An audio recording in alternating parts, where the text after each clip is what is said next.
एक जीवित उदाहरण बताते हैं एक आपको कि एक रोहतक शहर के अंदर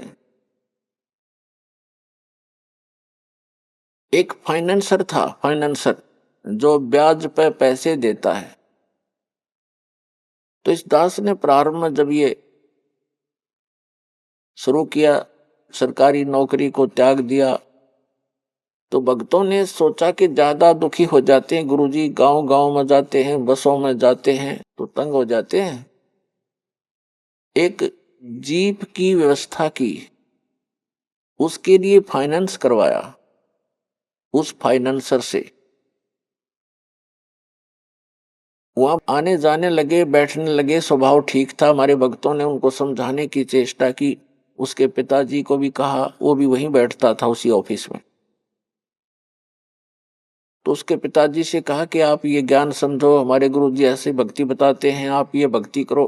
तो वो उनके पिताजी कहने लगे कि भाई आज मेरे घर में जो सुख है शायद किसी को होगा, और मैंने गुरु भी बना रखा है, और हम श्री राम, श्री कृष्ण और श्री शंकर भगवान, श्री विष्णु भगवान और दुर्गा माता आदि की पूजा करते हैं। अरे इन्होंने हमारे सारे ठाठ कर रखे हैं।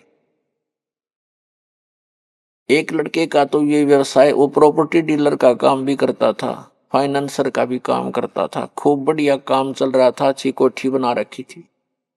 उसी का एक भाई जज लगा हुआ था, जज, और उसकी पत्नी भी जज लगी हुई थी।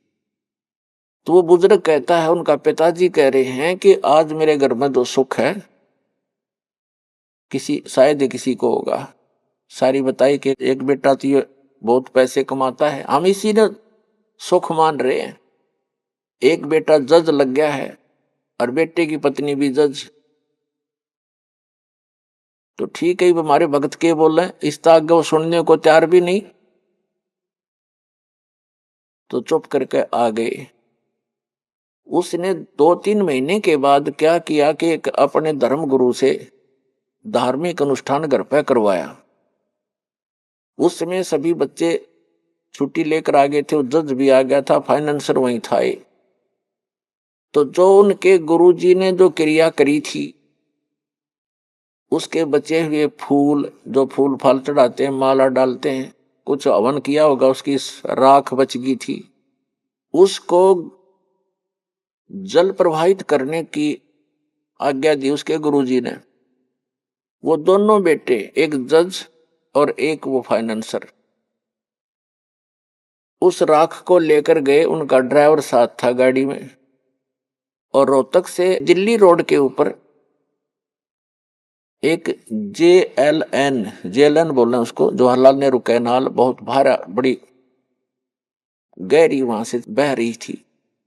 उस पे जाके उन दोनों ने पटड़ी पर गाड़ी चढ़ाई, ड्राइवर ने गाड़ी रोकी, दोनों उतर के उन्होंने वो जो भी थैला सामग्री थी वो ऐसे खाली कर दी जल में। वो जल में नहीं गई, उस कैनाल के उस नहर की पटड़ी ज्यादा टेढ़ी थी ऐसे, तो वो ऐसे गिर गई ऊपर ने।